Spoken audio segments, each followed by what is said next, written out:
咩話？新宿歌舞伎町550yen食 A5 黑毛和牛當。我哋今日嘅目的地係新宿歌舞伎町，咁就喺歌舞伎町嗰個門牌嗰度行3分鐘左右，之後就會到咗一間拉麵店。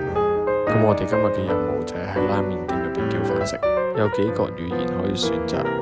我今日要介紹呢個係一個女 menu，550yen個黑毛和牛飯份又唔係好多，所以我決定自己整一個，叫碗飯，再叫3塊 A5 黑毛和牛。台面有調味料，雞蛋同紫菜可以任落。間鋪俾我嘅感覺有少少西北烹調。咁我哋就準備定隻蛋，唔要蛋白，因為一開始嗰個飯太少，所以我加多個200yen再叫多個飯，然後準備將佢哋合體，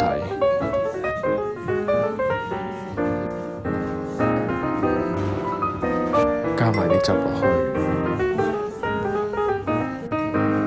落埋隻蛋，車埋最後嗰啲汁落 A5 黑毛和牛當完成。咁就都係嗰句，唔使講都知正。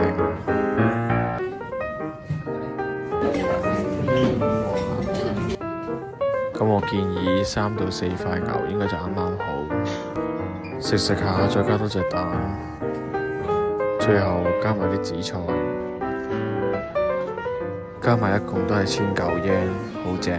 咁就係咁多啦。上級睇好西就記得 follow 同讚好 ，share 埋俾你朋友，試過嘅朋友可以留言話我知你點睇。但未來練戰，